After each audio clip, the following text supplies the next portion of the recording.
dia, agronegócio. Hoje é terça-feira, dia 19 de março de 2024. São 8 horas 15 minutos pelo horário oficial de Brasília. Sejam bem-vindos à nossa abertura de mercado que começa agora aqui no Notícias Agrícolas. Informações importantes para você começar o seu dia bem informado, para tomar boas decisões. E entre as informações desta manhã de terça-feira estão os novos ataques russos aos portos ucranianos, o que de novo desestabilizou bastante ali o mercado internacional de trigo, que já vem acompanhando de perto essa sinalização. E claro, o que isso significa para a formação de preços aqui no Brasil e principalmente a formação dos preços para importarmos trigo, porque estamos importando mais esse ano em função das nossas perdas. Vamos falar sobre o dólar, que ontem ultrapassou os R$ 5 pela primeira vez desde outubro. Vamos trazer ainda informações sobre as condições climáticas, vamos falar também sobre o custo de produção de milho em Mato Grosso, enfim, todas as informações que você precisa e que você sabe antes e primeiro aqui no Bom Dia Agronegócio.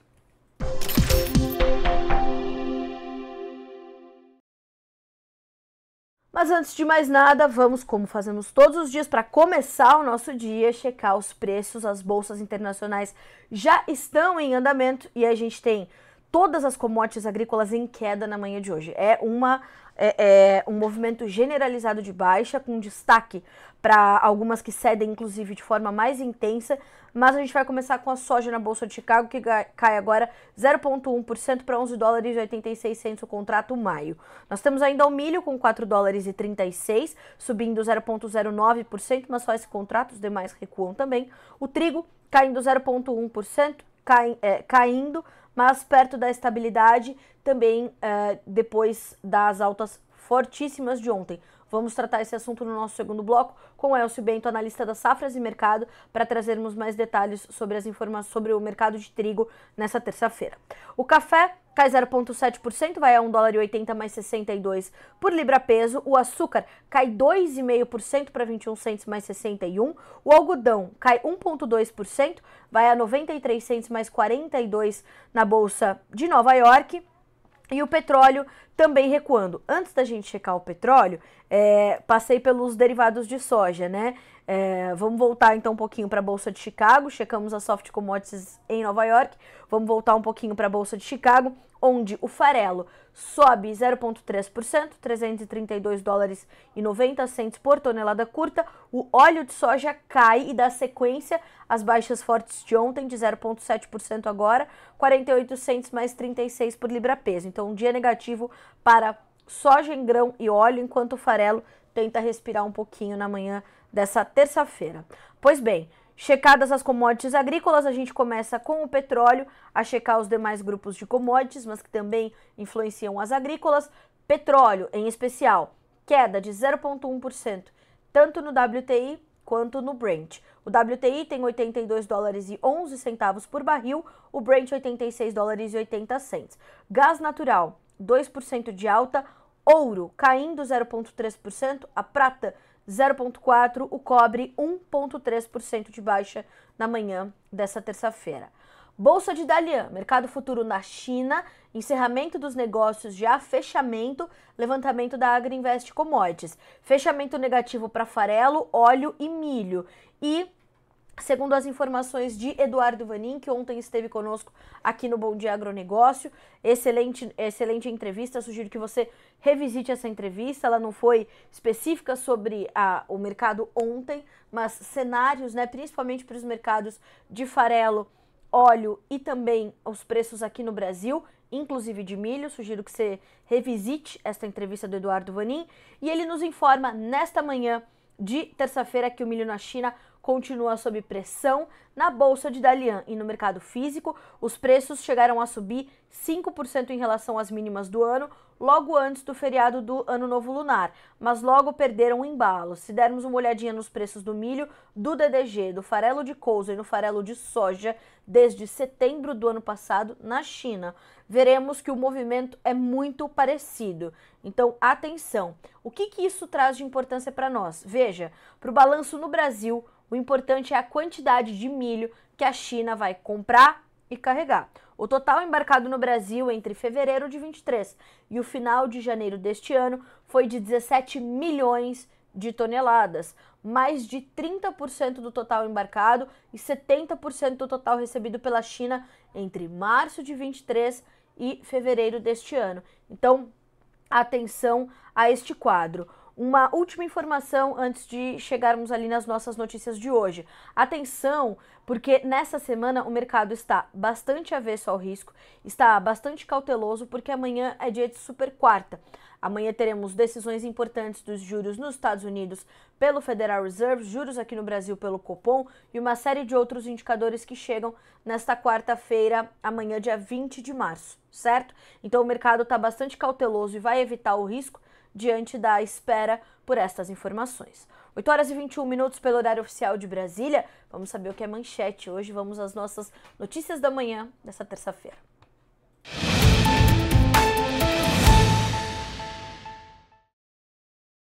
Bom, vamos trazer uma informação que é quase que de interesse público, né? De interesse para todo e qualquer produtor, que é o dólar, que ontem fechou acima dos R$ 5 pela primeira vez desde outubro.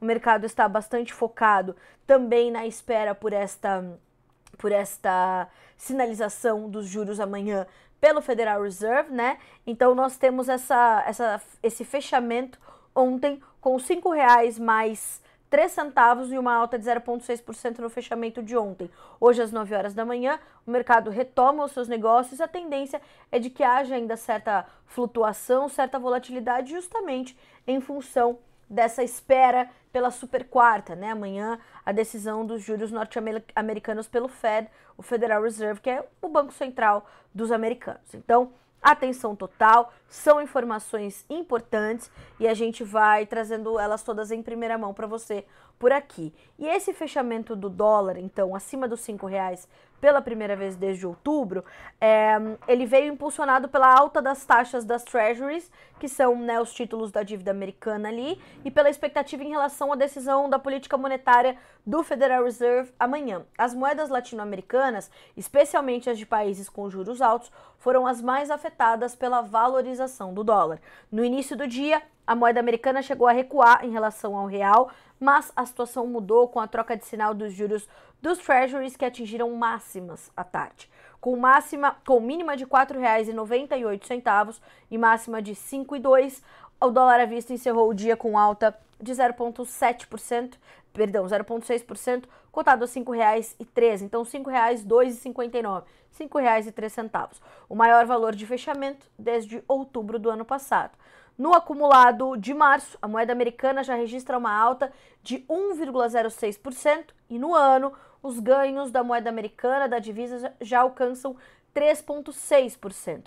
A liquidez foi forte para uma abertura de semana, com o dólar futuro para abril movimentando mais de 13 bilhões de dólares. Veja, o mercado está cada vez mais pessimista em relação à possibilidade do Federal Reserve iniciar o corte de juros ainda neste semestre, o que tem impulsionado as taxas dos Treasuries e a valorização global do dólar.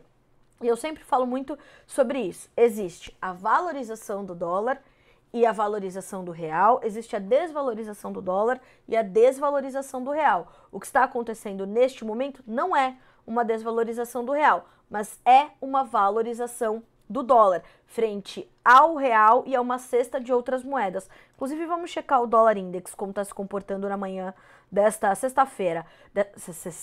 Olha só, a Carla querendo adiantar o tempo. 0,3% de alta, vai a 103.575 pontos o dólar index, que é o índice dólar frente a uma cesta de moedas, essas já de economias um pouco mais fortes, economias emergentes ali. Então, nós temos essa movimentação positiva, 103.575 pontos. Pois bem, na sequência das nossas informações, veja, a expectativa é de que o Federal Reserve mantenha os juros, entre 5,25% e 5,5% nesta semana, porém, as projeções dos dirigentes para os indicadores econômicos e da taxa básica no fim do ano serão fundamentais. As chances de redução dos juros em junho, que eram superiores a 70% no início do mês, agora estão pouco acima de 50%, de acordo com o CME Group. Então, olho vivo no dólar, que vai trazer essa volatilidade intensa nos próximos dias. 8 horas e 25 minutos pelo horário oficial de Brasília. Na sequência das nossas notícias, das nossas informações, a gente vai falar um pouquinho sobre os custos de produção do milho, que caíram em Mato Grosso, de acordo com as informações do IMEA, o Instituto Mato Grossense de Economia Agropecuária. Segundo o último estudo feito pela instituição, o custo de produção do milho caiu 0,8% em março, na comparação com o mês anterior, calculado em R$ 3.437,75 por hectare, segundo os dados do IMEA.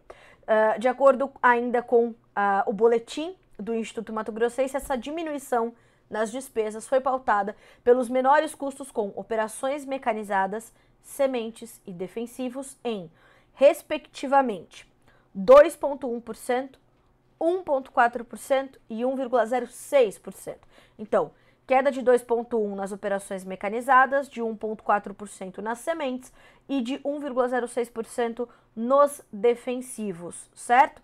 Com reajuste no custo, no custeio, o COI, que é o custo operacional efetivo, para a safra 2024-25, caiu 1,05% em relação ao mês passado e ficou projetado em R$ 4.820,50 por hectare. Diante desses números, para que o agricultor consiga pagar o seu custeio, ou o COI, da safra 24-25, colhendo 103,86 sacas por hectare, é necessário que ele negocie o seu milho pelo menos, é o ponto de equilíbrio, né? O break-even, pelo menos a R$ 33,10 ou R$ 46,41 a saca. De acordo com o IMEA, atualmente a saca no estado está cotada a R$ 34,38. Então a gente tem ainda um equilíbrio, o que não quer dizer margens estupendas para o produtor de milho. É sabido que as margens esse ano serão menores, a produção vai ser menor esse ano, só que olhar para a safra 2024-25, entender como vai ser esse custo operacional efetivo, entender os melhores momentos de relação de troca, e segundo o Vlamir Brandalize, essas relações de troca estão acontecendo principalmente com o milho verão que está sendo colhido, o produtor está avançando, mesmo que lentamente, nos negócios com essa sinalização. Então, é muito importante olhar para isso e fazer essas contas, aproveitar as oportunidades que o mercado pode lhe oferecer, certo? Atenção, portanto, aos produtores de milho em Mato Grosso e, claro, para os produtores dos outros estados também, porque as situações podem ser semelhantes. Então, a gente vai avançando também, trazendo as informações para os demais estados.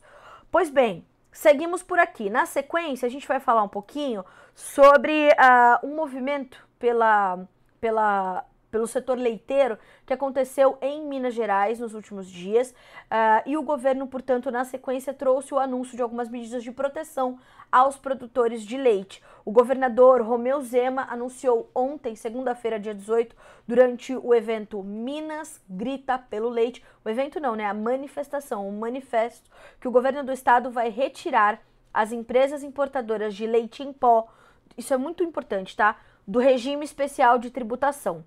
A medida vem em sintonia com a mobilização em defesa dos produtores mineiros, promovida pela FAENG, a Federação de Agricultura do Estado de Minas Gerais, no Expo Minas, em Belo Horizonte.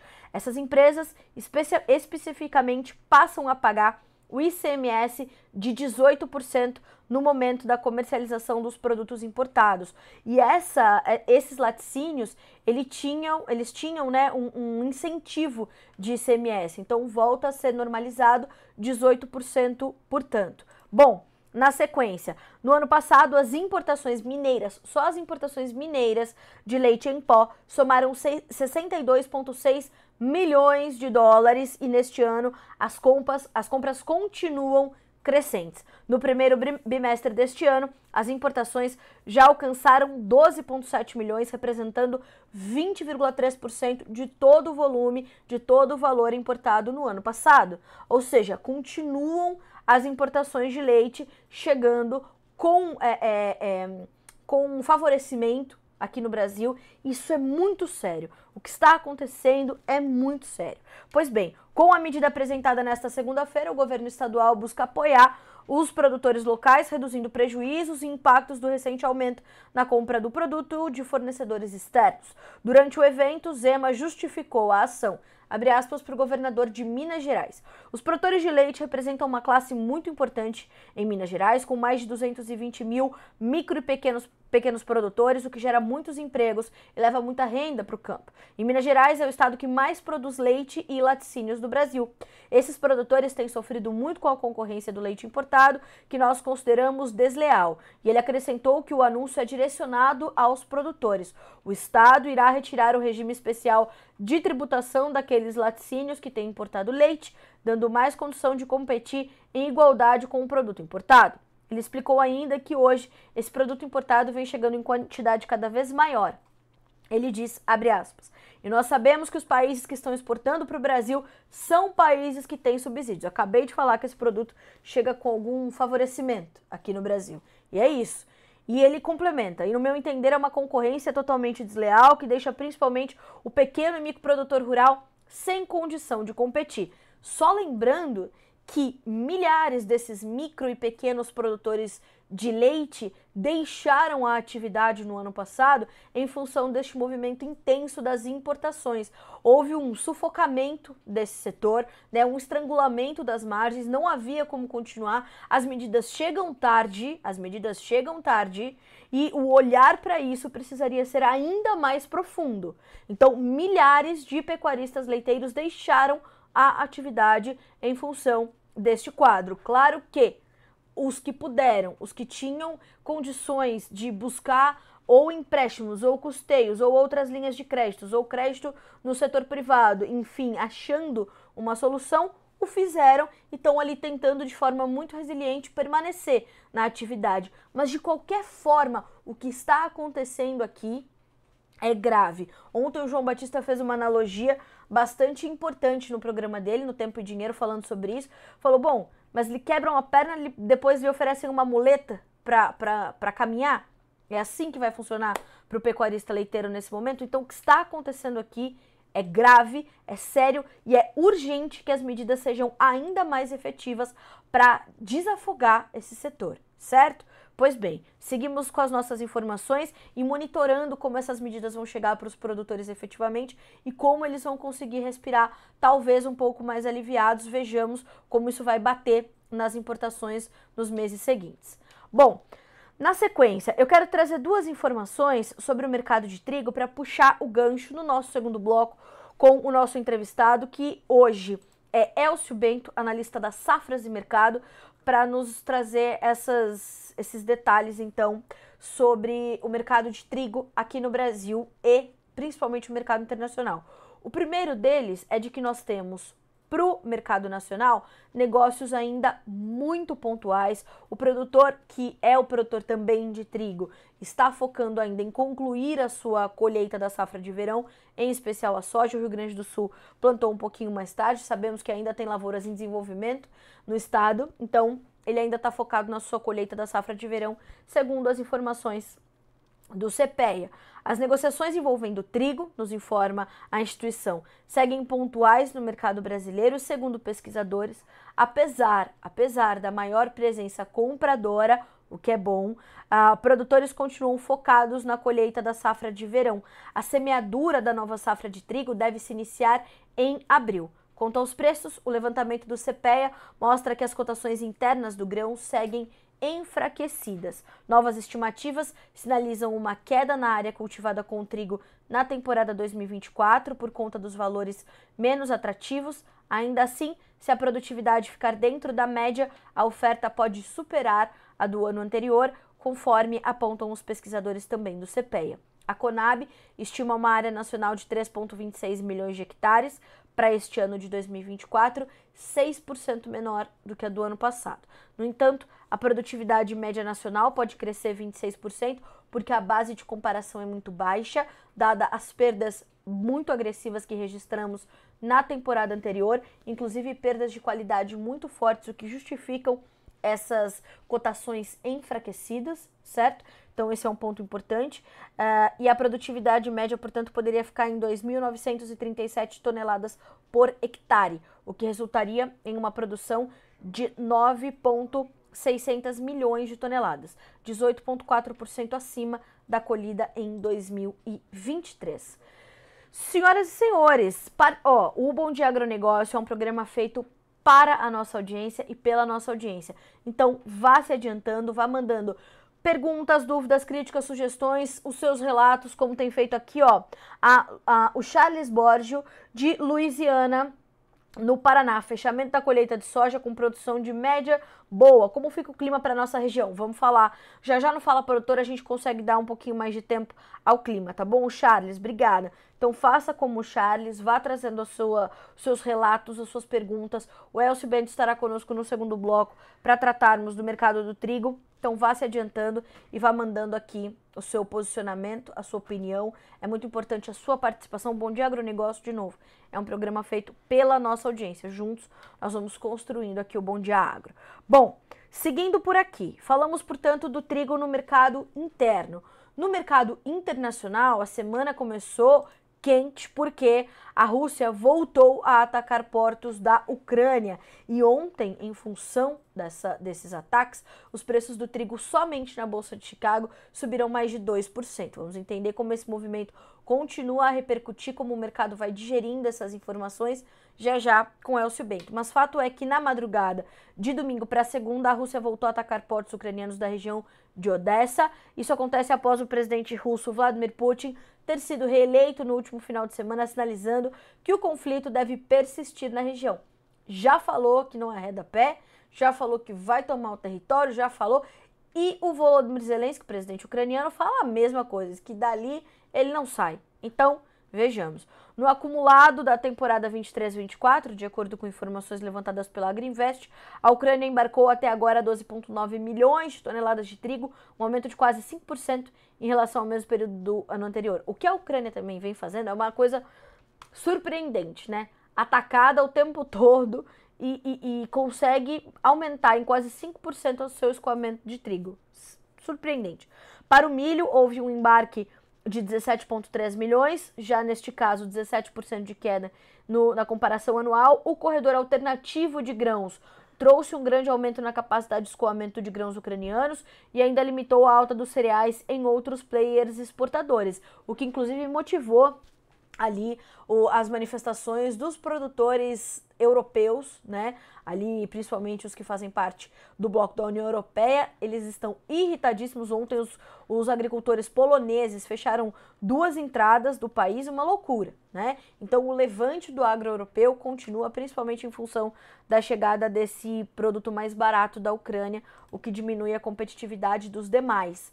Então, atenção e olho vivo. Na sequência, veja só, e esse corredor, só lembrando, o Volodymyr Zelensky sobre isso já sinalizou que é preciso ter atenção, ou não vai dar para manter. Eles precisam de, dinheiro, que precisa ser aprovado lá no Congresso americano. Ele já falou: Biden, você precisa me ajudar. E precisamos desse dinheiro. São 60 bilhões de dólares. 60 bilhões de dólares que precisam ser aprovados no Congresso americano. Pois bem, com as tensões renovadas na região, o mercado teme que a segurança marítima, informam os analistas, volte a ser afetada, assim como possa haver um aumento para o custo de frete e seguro aos navios que navegam naquela região. É por isso que o trigo acabou recebendo suporte nesta segunda-feira. Por outro lado, um dólar mais forte acabou limitando uma alta mais expressiva para o trigo e mantém neste momento a soja e o milho em campos negativos.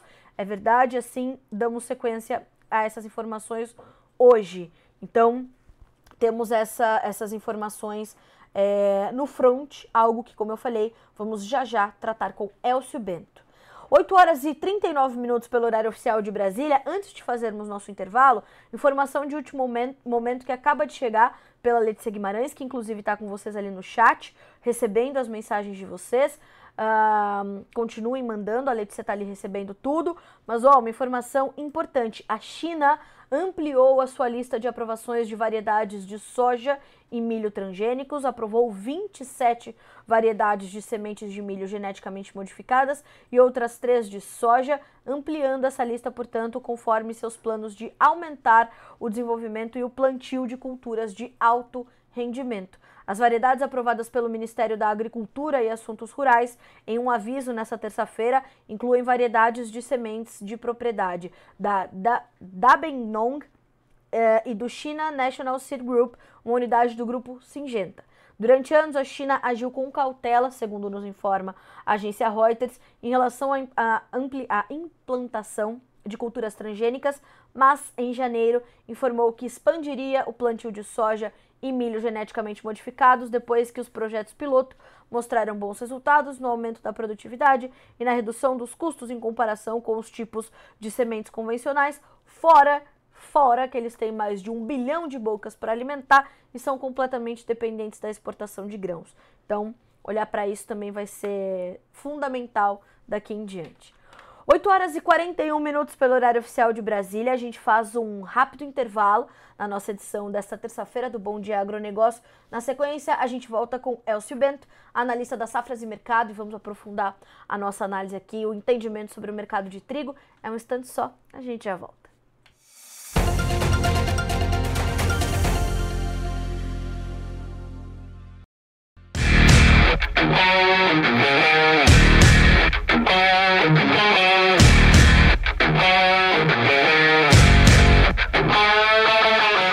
Alô amigos, clientes e parceiros Massey Ferguson. Estamos aqui lhes entregando a Expo Direto Cotrijal 2024.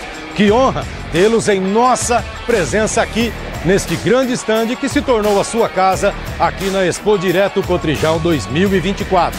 Foi muito bacana tê-lo conosco. Aqui você pôde conhecer os lançamentos que a Massey Ferguson apresenta para este ano no mercado nacional. Massey Ferguson trouxe as colheitadeiras híbridas Heavy Duty e também os pulverizadores Heavy Duty. E já fica combinado o seguinte: no ano de 2025, tudo pronto, tudo certo, e nós estaremos aqui, te esperando na sua casa na Expo Direto Cotrijal 2025. Para maceiros e maceiras de coração, lhe aguardamos na sua casa, Massey Ferguson!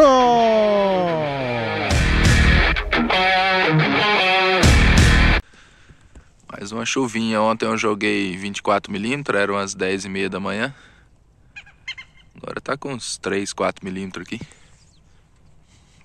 Ficou o dia inteiro quase chuviscando ontem. Bom demais, né? Cara, aqui tá bom demais. De noite, choveu mais 30mm. E então o clima tá espetacular. Deus abençoe e continue assim, né? Estamos contente, né? Porque terminamos as colheitas e tudo, e agora é só cuidar os milhos, os tratos culturais aí. Mas os milhos estão muito bons. Se continuar o clima assim, milho vai dar uma safra cheia. Olha, tô chegando aqui o milho da minha sede.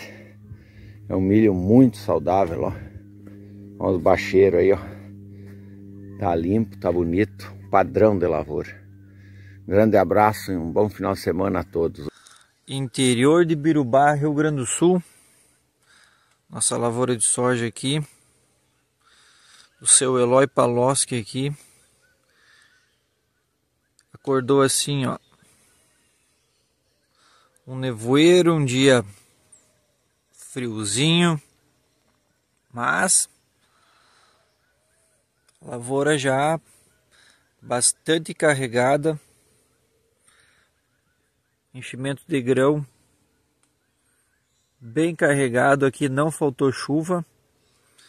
E é a esperança do agricultor aqui agora, começando a aparecer sinais do inverno aí, já logo tudo prontinho para colheita. Um abraço aí, meu amigo, e vamos em frente.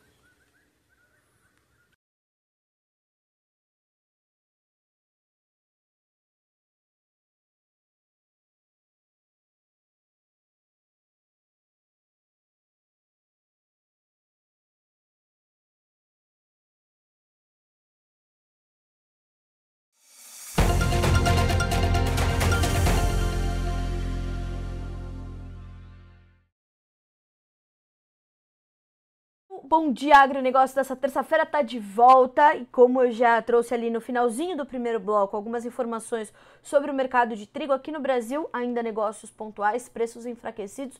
No mercado internacional, a Rússia atacando de novo os portos ucranianos ali na região de Odessa, principal porto do país é o Porto de Odessa. Todas essas informações para a gente aprofundar e tratar aqui no nosso quadro de entrevistas dessa terça-feira no Bom Dia Agronegócio.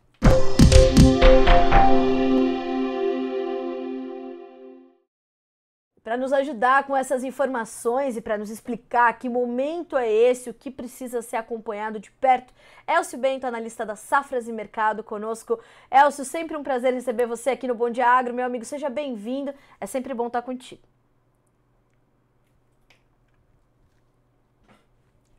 Elcio, eu só não tô te ouvindo. Vamos ver o que acontece. Olá. Agora sim, agora te Oi. ouço.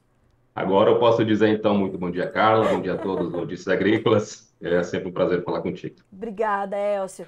Elcio, te surpreendeu o que aconteceu ontem? Mais uma escalada no conflito Rússia e Ucrânia. O mercado de trigo parece ter surpreendido, subiu bastante. Ou foi só uma justificativa para se recompor, para retomar ali alguns patamares de preços? De tudo um pouco, né, Carla? A gente sabe que esse conflito é, na verdade, é o grande fator que traz volatilidade ao mercado. É bem verdade que a gente teve uma elevação muito grande das cotações logo no pós-guerra, né? Porque o sentimento lá era de que não haveria trigo na Rússia e na Ucrânia, porque a gente vê que isso não aconteceu. A Rússia vem vendendo volumes enormes de trigo, a Ucrânia também está conseguindo escoar. Então, sempre que traz ou que vem alguma novidade, e novidades como essa enfim, de infraestrutura agrícola ucraniana ser atingida, ela traz algum burburinho e faz as cotações subirem. É bom também que a gente lembra que subiram sobre um ponto praticamente de suporte, os menores preços que a gente tem na temporada. Então, eu vejo isso também como mais um movimento que vai assustar o mercado, os preços sobem, mas não tem força aí fundamental para dizer que esse ataque, enfim, com todo o prejuízo que traz a infraestrutura, vai trazer grandes modificações para as cotações do trigo. Acho que o cenário ainda é de queda, né, de preços baixos. Não sei se de queda, mas não sem força para recuperar. E essa não força de recuperação é porque a Rússia tem 4 meses até o final, até o início da próxima colheita, para escoar 16 milhões de toneladas. O ano passado tinha um volume recorde, mas para conseguir isso derrubou os preços em 20%, né, nos últimos 4 meses. E neste ano já os preços da Rússia estão muito baixos. Então, acho que em que pese a gente teve, enfim, essas notícias que vêm, elas trazem volatilidade no mercado, também servem, né, para os investidores que estão querendo reposicionar de alguma forma, entrarem, né, no mercado, isso faz os preços subirem.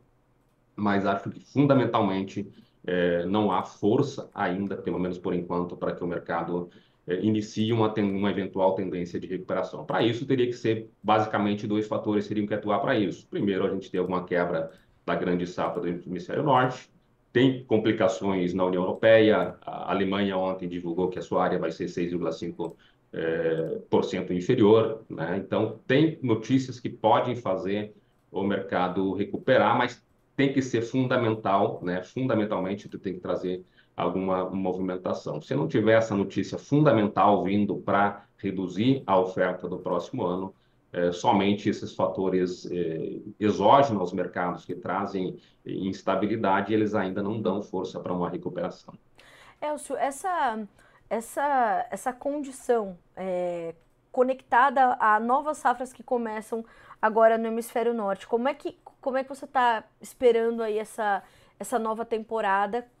O que você sinaliza de importante e quais desses sinais podem intensificar essa pressão que o mercado ainda sente? Então, a gente tem ainda os primeiros números que vão aparecendo no hemisfério norte, eles dão conta, por exemplo, de que a Rússia trará um novo recorde de produção. Então, a Rússia vai já virar a temporada lá em julho com bastante trigo da safra passada, da safra atual, na verdade, a temporada passada, mas da safra nova que vem, os primeiros números que a gente tem de consultorias locais lá, é de que vai ser uma produção próxima a 94 milhões de toneladas. Este ano foi 91,5, ano passado 92 milhões de toneladas foi um recorde.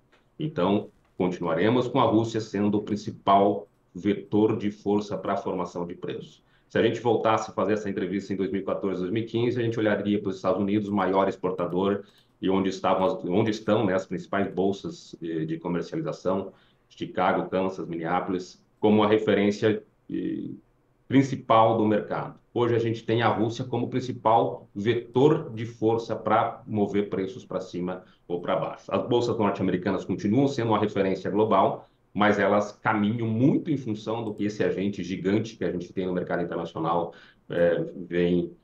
enfim, traz de força. Em termos de plantio, a gente tem uma safra norte-americana que não é uma safra boa, né? A gente vai ter agora 31 de março o primeiro levantamento de área nos Estados Unidos. Acho importante ficar muito atento a esse levantamento.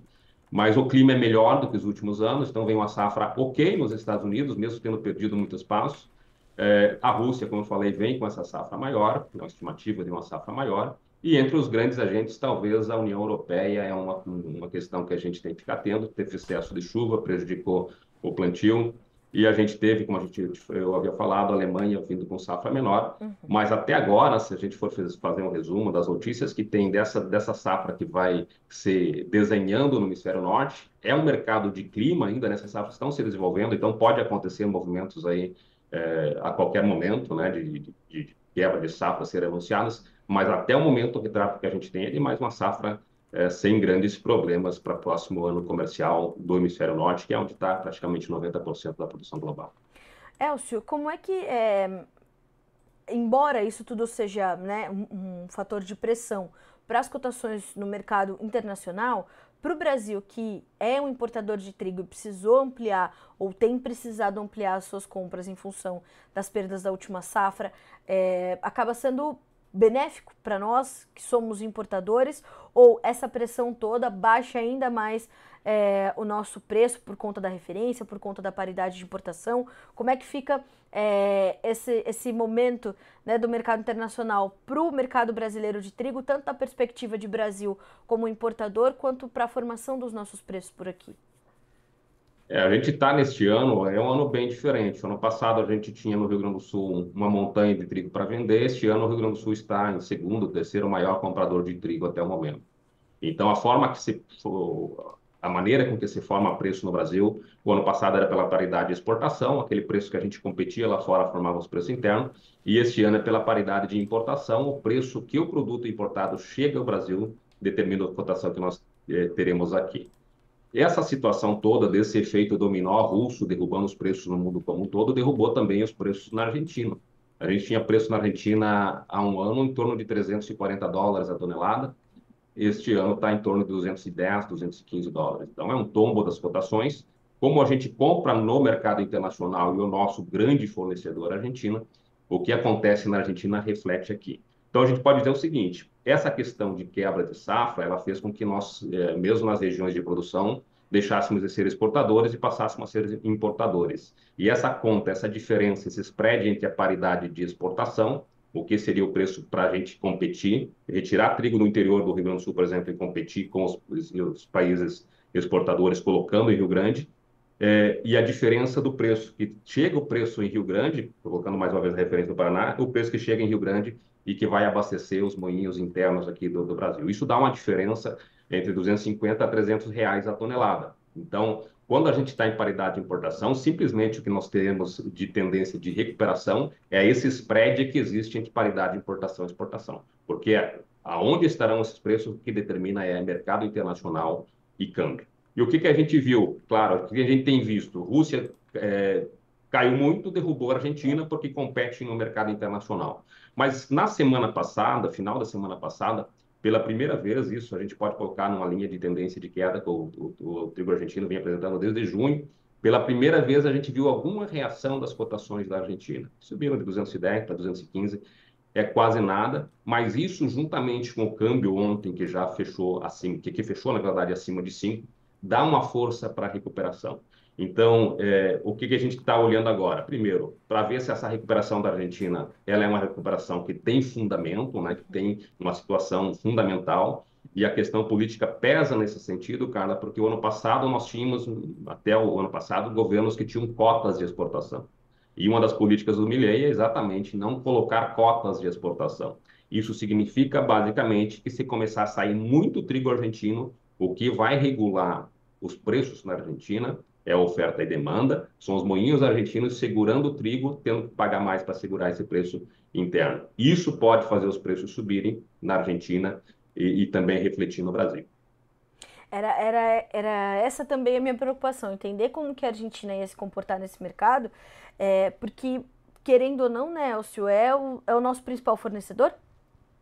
Exato, e a gente tem um número que a gente levanta semanalmente aqui na nossa plataforma, que são os line-ups, né, os números de como está o posicionamento dos navios que já embarcaram ou estão embarcando dos portos argentinos. E os números mostram que, desculpa, este ano a gente tem 4,4 milhões de toneladas entre dezembro, que começa o ano comercial argentino, a março, 4,4.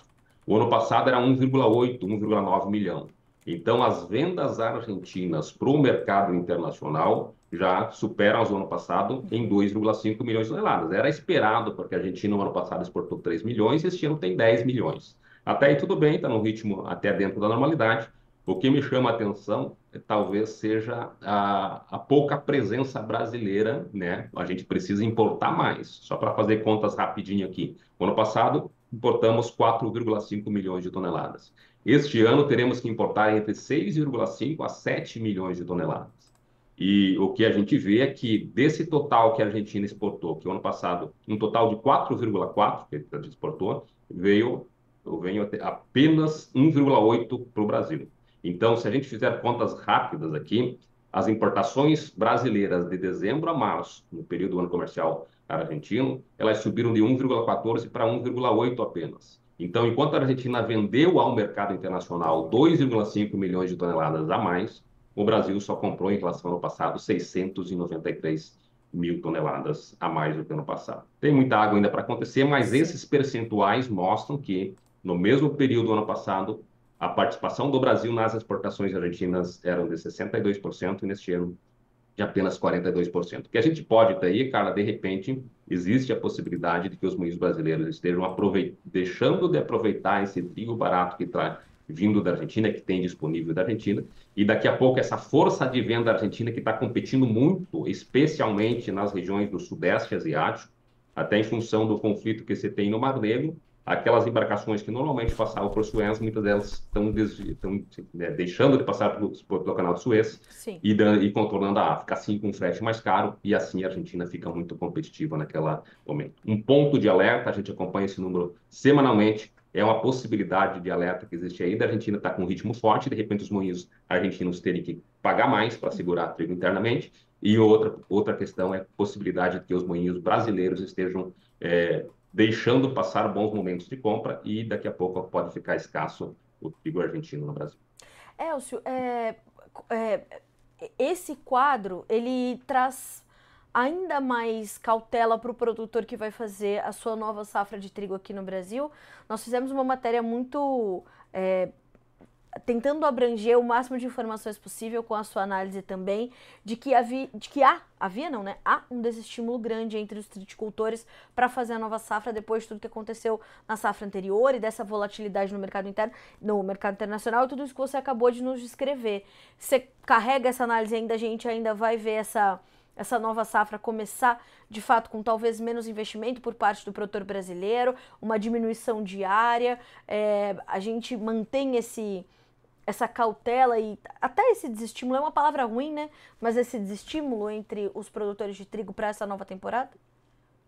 Olha, Carla, o sentimento nas regiões de produção é de terra arrasada. Eu tive o prazer de passar pelas regiões de produção agora semana passada aqui no Rio Grande do Sul, em cooperativas, e ninguém quer falar de trigo, é o que a gente ouve falar que ninguém quer falar, exatamente porque o ano passado foi terrível em termos de produtividade, enfim, a chuva, todas as perdas que a gente teve, e os preços não recuperaram, e às vezes o produtor não tem essa noção de que a gente teve uma quebra de safra do tamanho que teve no Rio Grande do Sul, e os preços não recuperaram, estão quase 30% menores que o ano passado.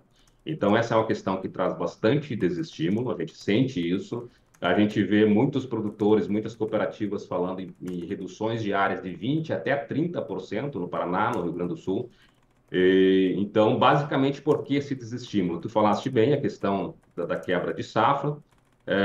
A gente tem também a questão dos preços, né? Então, basicamente, a gente teve uma safra que quebrou e os preços estão embaixo. E junto com isso também existe uma questão mais técnica, que é a pouca disponibilidade de sementes, né, certificadas em função do clima que foi ruim, então não se tem tanta semente. Bom, esse é o lado triste, né? E a gente vê esse sentimento mesmo de desânimo, mas eu acho interessante que a gente precisa sempre ver aquele lado mais, aquele copo meio cheio, porque a gente tem este ano, principalmente em questão climática, uma inversão significativa. Eu estava acompanhando aqui antes, vi que tem o Charles lá de Louisiana, né? Uma das principais regiões de produção do Sim. Paraná, estava preocupado com o clima. E o que a gente tem, claro, que clima, né, não sou especialista, a gente acompanha simplesmente o que os nossos parceiros do clima falam, mas a questão básica é que quando a gente tem um clima que vai mudar, né, a partir de junho, principalmente tem essa inversão que se espera do El Niño para o Laninha, a questão climática, a gente tem muito mais tranquilidade climática, né, para o trigo, menos quebra. Se a gente for para o Rio Grande do Sul, o Paraná é um pouquinho menos essa questão, mas aqui no Rio Grande do Sul, em 83% das ocorrências de El Niño, a gente tem quebra de produtividade. Sim. E quando vai para a Laninha, esse percentual, né, cai para 17%. O risco mais no El Niño, então, a questão climática vai ser melhor este ano. Ano passado, com o El Niño, foi o que foi, né? E este ano, com a Laninha, a perspectiva é de um clima mais atrativo ao trigo, ao que tudo indica, a gente vai ter lavouras, enfim, mais beneficiados. Ano passado, o que aconteceu? Teve muito calor no período que precisava daquele frio, enfim, para evitar a ocorrência de doenças como a Brusone, que chegou ao Paraná. Sim. E neste ano, a expectativa é de clima menor. E aí o Charles também colocava ali, se eu não me engano, que a preocupação com o frio mais cedo. Mais uma vez, é questão climática, mas Laninha, as perdas costumam ocorrer exatamente por questão de geada, porque é mais frio. É um frio que, se acertar, né, que você vai muito da questão de zonamento e de período de plantar, mas esse frio é benéfico, mas se pega nas fases de floração, enchimento e grão, a gente tem quebra significativa. Então, o clima é melhor, o custo de produção também é menor, né, os valores dos insumos esse ano caíram bem, né, então isso acaba sendo bom, né, então é uma questão positiva. A questão agronômica, quem planta trigo no inverno normalmente tem mais facilidades na próxima safra de verão.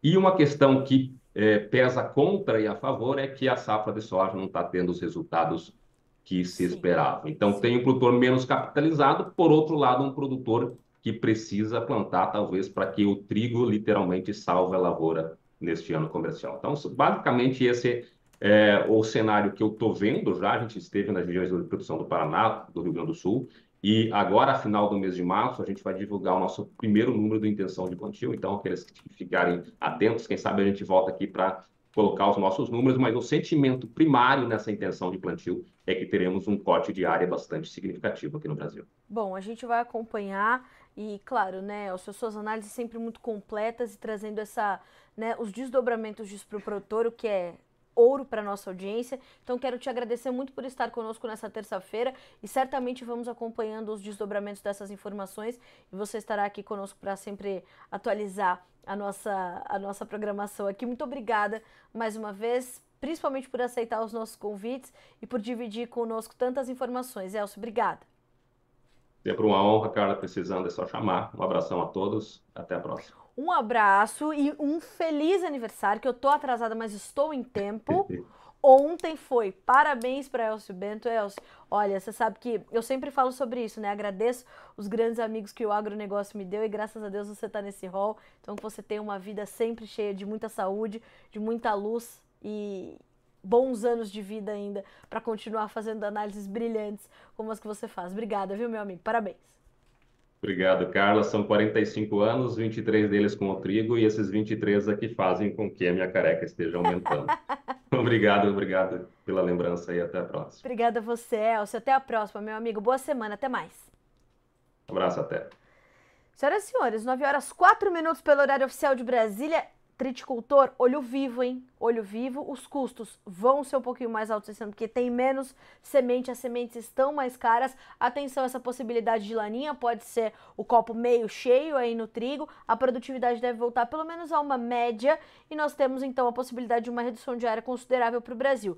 Mercado internacional muito volátil, tem a guerra, tem as novas safras do hemisfério norte, alguns países da Europa enfrentando alguns problemas, isso também está na conta, então volatilidade mantida no mercado internacional, com certa pressão, dificuldade para o fôlego se estabelecer. Aqui no Brasil, atenção à próxima safra, portanto. E a gente vai rapidamente falar com a nossa audiência no Fala Produtor dessa terça-feira.